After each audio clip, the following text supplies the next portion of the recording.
आज के टाइम में आपको वायरलेस इलेक्ट्रिसिटी का वेट तो होगा। वायरलेस चार्जर तो आ भी गए हैं, पर वह कम्प्लीटली वायरलेस नहीं है। लेकिन हमारे बीच में एक ऐसी टेक्नोलॉजी है जो बहुत पुरानी है और वायरलेस काम भी कर रही है, और शायद आपको उसके बारे में पता भी नहीं होगा। पता होगा लेकिन आपने कभी ध्यान नहीं दिया होगा। कोई भी मोटर तो आपने देखी होगी। यदि आप इंडक्शन मोटर को देखोगे तो उसके स्टेटर और रूटर के बीच में स्मॉल सा एयर गैप होता है, वह कभी टच नहीं करते, और स्टेटर से रूटर में इलेक्ट्रिसिटी का ट्रांसमिशन वायरलेस ही होता है। और मोटर तो आपको पता है काफ़ी सालों से हमारे बीच में है, हर मोटर में ऐसा ही होता है। और एक ट्रांसफॉर्मर भी है, इसमें भी इलेक्ट्रिसिटी का ट्रांसमिशन वायरलेस ही होता है। जबकि आपको पता है मोटर और ट्रांसफॉर्मर हमारे मोबाइल चार्जर जैसे नहीं है, बहुत ज़्यादा हेवी इलेक्ट्रिसिटी का इनमें ट्रांसमिशन होता है, वह भी वायरलेस। तो यहाँ पर सोचने वाली बात यह है कि हमारे घर में इतने सारे इक्विपमेंट है, वह वायरलेस इलेक्ट्रिसिटी से क्यों नहीं चलते? फिर इनमें इतनी टेक्नोलॉजी डेवलप क्यों नहीं हो पाई? क्या यह सच में वायरलेस इलेक्ट्रिसिटी पॉसिबल भी है या नहीं?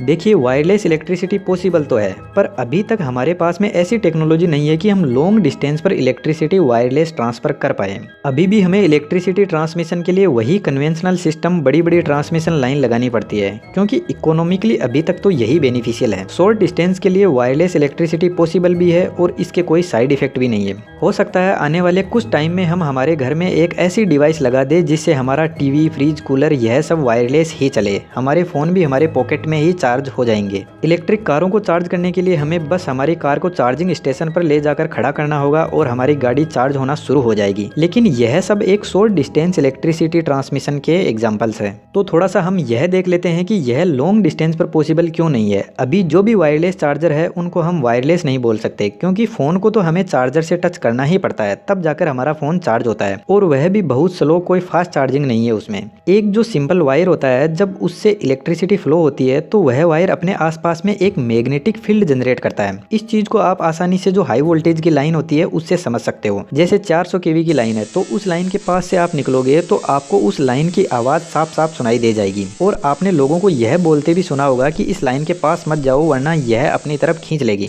उसके पीछे यह मैग्नेटिक फील्ड ही होता है। इन वायर के आसपास में इतना मैग्नेटिक फील्ड होता है कि हमें इनको टच करने की भी जरूरत नहीं है। यदि हम इनके पास में भी चले गए तो हमें इलेक्ट्रिक शॉक लगेगा और हो सकता है कि हम मर भी जाएं। तो इसी मैग्नेटिक फील्ड को हम काम में लेकर क्या करते हैं कि हम एक कॉपर वायर लेते हैं या एल्यूमिनियम वायर भी ले सकते हैं, और फिर उससे एक कोयल बनाते हैं और इस कोयल को हम सप्लाई देते हैं, तो यह कोयल अपने आसपास में फील्ड जनरेट करेगी। इस कोयल के पास में हम सेम टू सेम ऐसी ही एक दूसरी कोयल बनाते हैं और इसके पास में रखते हैं। तो यह जो पहली वाली कोयल है, इसमें मैग्नेटिक फील्ड की लाइन इस दूसरी कोयल को क्रॉस करेगी जब हम इसको पास में लेकर जाएंगे तब। और इस सेकेंडरी कोयल से यदि हम कोई लोड कनेक्ट करते हैं, छोटा बल्ब जलाते हैं, तो वह जल जाएगा, क्योंकि यहाँ पर अब मैग्नेटिक फील्ड के थ्रू वायरलेस इलेक्ट्रिसिटी ट्रांसमिशन हो रही है। यह तो बस एक इसकी बेसिक सी कहानी है। जो हमारे वायरलेस चार्जर होते हैं उनमें एक कोयल हमारे स्मार्टफोन में लगी रहती है और दूसरी कोयल चार्जर में, और चार्जर वाली कोयल मैग्नेटिक फील्ड जनरेट करती है और स्मार्टफोन वाली कोयल उसको रिसीव करती है और हमारा फोन चार्ज होना शुरू हो जाता है। लेकिन यहाँ पर दिक्कत यह आती है कि जैसे मैंने अभी आपको हाई वोल्टेज लाइन का एग्जांपल दिया,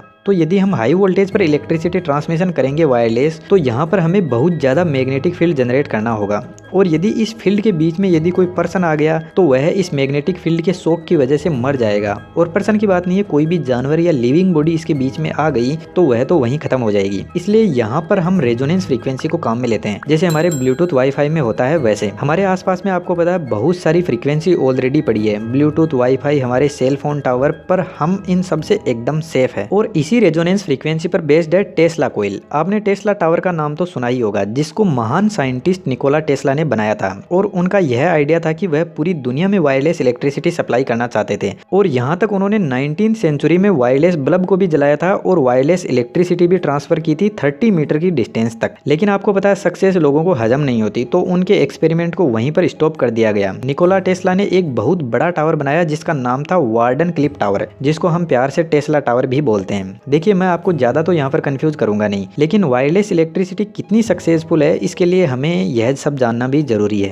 कैपेसिटर के बारे में मैंने एक छोटी सी इन्फॉर्मेशन आपको वीडियो में दी थी, आप उसको देख सकते हो। और एक होता है इंडक्टर। जो भी अपन कोयल वाला एग्जाम्पल देखा था, इस कोयल को इंडक्टर ही बोलते हैं। अब यदि इंडक्टर और कैपेसिटर को हम एक सर्किट में लगा देंगे तो यह दोनों सर्किट में ट्रांजिएंट पैदा करते हैं, सर्किट को शांति से नहीं बैठने देते हैं। अब यह इंडक्टर और कैपेसिटर दोनों इस सर्किट में रेजोनेंस फ्रीक्वेंसी पर काम करेंगे। अब मैं आपको रेजोनेंस फ्रीक्वेंसी के बारे में थोड़ा सा बता देता हूँ। यह इंडक्टर और कैपेसिटर क्या करते हैं कि एक दूसरे को आपस में चार्ज करते हैं। इस सर्किट में जैसे इंडक्टर चार्ज होगा तो वह कैपेसिटर को चार्ज करेगा, तो कैपेसिटर का चार्ज बढ़ेगा, और फिर कैपेसिटर वापस डिस्चार्ज होगा और इंडक्टर को चार्ज करेगा, तो कैपेसिटर का चार्ज वापस डाउन हो जाएगा। तो इस तरीके से यह प्रोसेस चलती रहती है। और यहाँ पर हम सही से देखेंगे तो एक वेवफॉर्म सी बनती जाएगी और इसी वेवफॉर्म को हम रेजोनेंस फ्रीक्वेंसी बोलते हैं। अब यह थोड़ी देर बाद में स्टेबल हो जाएगी, अप डाउन नहीं करेगी ऐसे, क्योंकि एक टाइम के बाद में कैपेसिटर और इंडक्टर आपस में चार्ज कर कराकर बैठ जाएंगे, तो वह कंडीशन कहलाएगी रेजोनेंस कंडीशन। अब यह तो रेजोनेंस फ्रीक्वेंसी है जिसको हवा में ट्रेवल करना है, लेकिन इसको पावर देने के लिए हमें वोल्टेज को बहुत ज्यादा हाई करना होगा। तो टेस्ला का जो टावर था, उन्होंने मिलियंस ऑफ वोल्टेज को यूज में लिया था वायरलेस इलेक्ट्रिसिटी ट्रांसमिशन करने के लिए। तो टेस्ला ने इस इंडक्टर कैपेसिटर सर्किट के सामने भी एक ऐसा ही सर्किट रखा जो इस रेजोनेंस फ्रीक्वेंसी को रिसीव कर सके और इस फ्रीक्वेंसी को हवा में छोड़ सके। तो यह जो दूसरा सर्किट है जिसको सेकेंडरी कोयल बोलते हैं, इसका वोल्टेज बहुत ज्यादा हाई होगा और करंट इसमें कम होगा। जब इसको ऑन किया जाता है तो इस टेस्ला टावर की वेवफॉर्म को हवा में देखा जा सकता है, जो एक बहुत ही खतरनाक स्पार्क क्रिएट करती है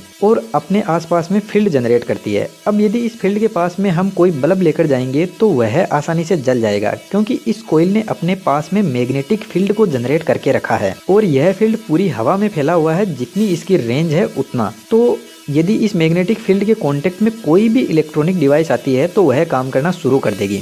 और यदि इस स्पार्क को हम हाथ से टच भी करेंगे तो हमें कोई इलेक्ट्रिक शॉक नहीं लगेगा, क्योंकि यह जो भी स्पार्क है स्किन इफेक्ट की वजह से हमारी बॉडी के ऊपर से ही फ्लो करेगा। तो इस तरीके से वायरलेस इलेक्ट्रिसिटी ट्रांसमिशन तो हो जाती है। आपको टेस्ला कोयल के बहुत सारे यूट्यूब पर वीडियो दिख जाएंगे, आप उनको देख सकते हो, लेकिन यह लॉन्ग डिस्टेंस पर नहीं कर सकते, क्योंकि इसके लिए हमें वोल्टेज को इतना ज्यादा बढ़ाना पड़ेगा जो अभी तक हमारे पास में पॉसिबल नहीं है। और लॉन्ग डिस्टेंस में दूसरी प्रॉब्लम यह है कि जितनी हम इलेक्ट्रिसिटी ट्रांसफर करते हैं रिसीवर के पास में, इतनी पहुंच नहीं पाती, बहुत ज्यादा रास्ते में लॉस हो जाएगी। क्योंकि आप एक बात सोचो, जैसे अभी मेगावाट गीगावाट में इलेक्ट्रिसिटी ट्रांसमिशन होती है और इतनी इलेक्ट्रिसिटी का वायरलेस ट्रांसमिशन होगा तो बीच में जो छोटी मोटी फ्रीक्वेंसी है सेल फोन टावर की, वह तो इससे डिस्टर्ब हो जाएगी। और हो सकता है कि इतनी ज्यादा हाई पावर में यदि कोई बीच में कोई लिविंग पर्सन आ गया तो वह तो वहीं पर खत्म हो जाएगा। तो यहाँ पर बहुत सी फ्रीक्वेंसी तो रास्ते में ही लॉस हो जाएगी। और यदि इस वायरलेस इलेक्ट्रिसिटी के ट्रांसमिशन में यदि कोई पेड़ आता है या कोई ऐसा रुकावट आती है तो वह भी इसको डिस्टर्ब कर सकती है, इस मैग्नेटिक फील्ड को,